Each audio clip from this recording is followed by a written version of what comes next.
Hi, I'm Jack Taylor, and I'm the treasurer of the Lower Blue Fire Protection District, a district that was formed back in 2003, I believe. And prior to that, I was when my wife and I first came to Heaney in 1988, moved in '89, and by 1990, I had a couple of old locals come and talk to me about joining the board of the Lower Blue Volunteer Fire Department. And I thought that would be a great way to really start to learn more about the community, and decided I would go ahead and do that. In 1990, we formed the Volunteer Fire Department.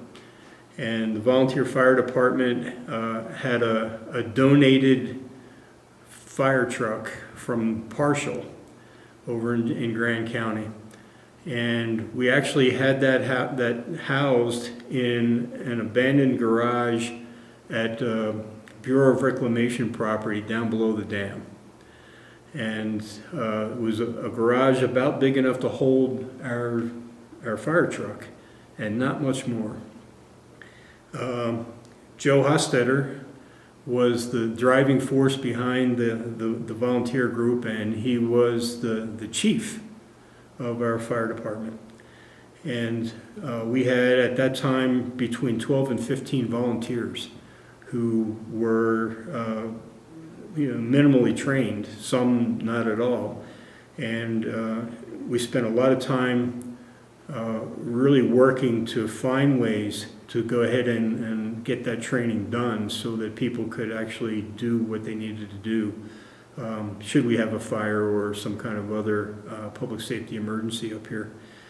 And Joe was great at really pulling in folks from around the community to try to help us out. And a big important part of this is the relationships that you form with other providers that are in the area.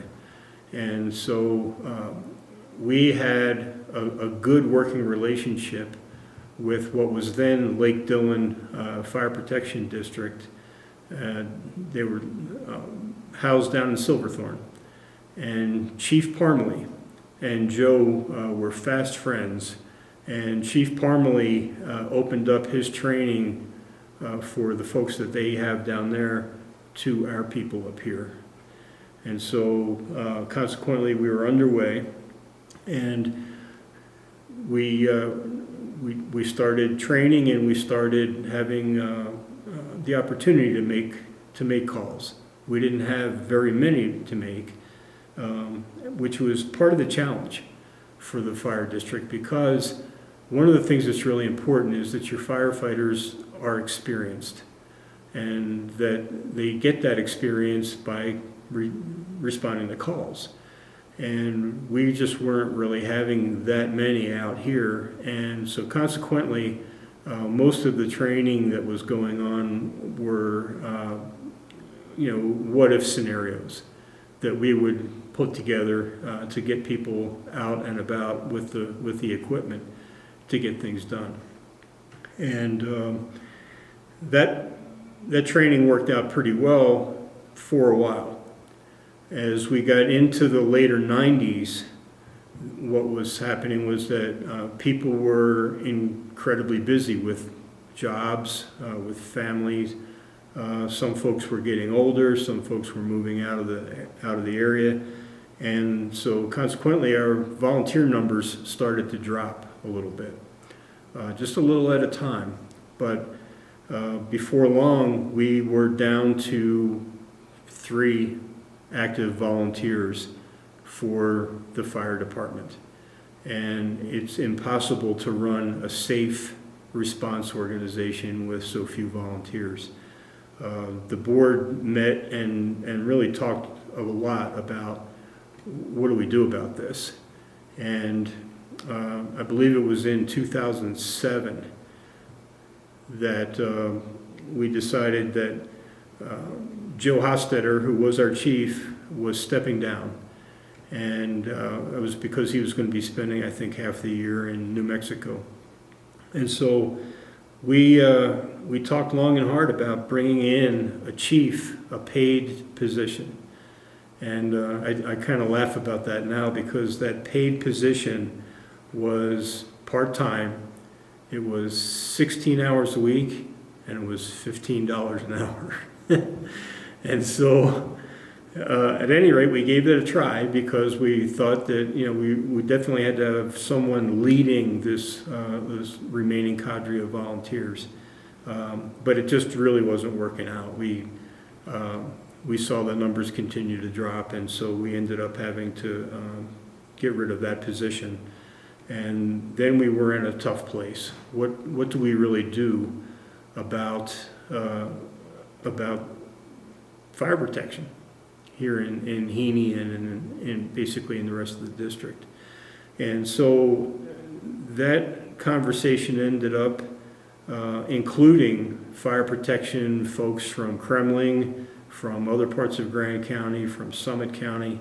And what we decided to do at that point was to shut down our operations and go with an intergovernmental agreement, an IGA, with what was then Lake Dillon Fire Protection District. Chief Parmalee was still involved down there, and he and Joe spent a lot of time, I think, talking about exactly how this might work. And the thing that made it a little bit difficult was that we still wanted to have a volunteer fire department. We wanted to, we checked to see whether we could have some of our volunteers respond to calls with the professionals from Lake Dillon. And because of the liability issues, potentially with those calls, the answer was no, we couldn't do that anymore. We could not have volunteers responding to calls if we have this IGA. And so at that point, we decided that we had to terminate operations here. And when we did that, then it was, you know, let's take a look and see what kind of response we're really going to get from Lake Dillon. And I think the first year we had something on the order of 45 calls, primarily out on the highway, wrecks on the highway. Probably 90% of them were that. And so we took a look at really what is the potential for public safety here in Summit, in Heney, and decided that the call, the ability to answer the calls was not really that much different because of the time it took for people in Heney to get to the firehouse, to get on equipment, to make sure that we had more than 2 people on any piece of equipment going out. And by then, Lake Dillon was already in our district. And so response time was you know, not necessarily ideal, but it's the best we could do in this area here in Summit County. And so we entered into that agreement with Lake Dillon in 2009, and we have been in that agreement with Lake Dillon for all this time. Response has been fantastic. They are taking pretty good care of us, and you know, with any kind of an emergency service, there are always going to be times when you wish you could have done something else other than what we've been able to do here. But I can count on one hand the times that's happened up here. You know, I started out by telling you that this fire district started basically in a garage down on federal government property. We then managed to negotiate with the county to get a piece of county real estate that was on the Heney Road, to go ahead and construct a temporary firehouse. And we did that. And we were in that structure, I think, for 4 years. And that was a temporary structure because we were looking to build our firehouse. But we had to make sure that we were saving, that we were getting ourselves in a position that we could actually afford to do that in a way that was not just a bunch of toothpicks coming out of the ground. And once we decided that we were going to go ahead, we had some geological studies done on the property that the county had basically had leased to us, and it was determined that it was unstable ground. And so we did not feel like we would be doing the taxpayers any great favors by building on unstable ground.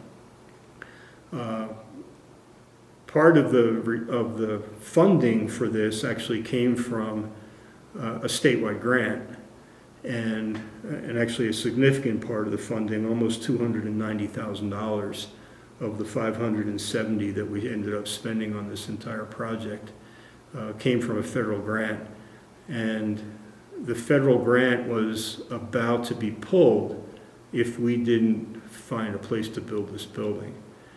And at that point, some locals, the Flanagan family, stepped up and said that there were 2 acres of land right on the Heaney Road that they could part with to build a firehouse and community center.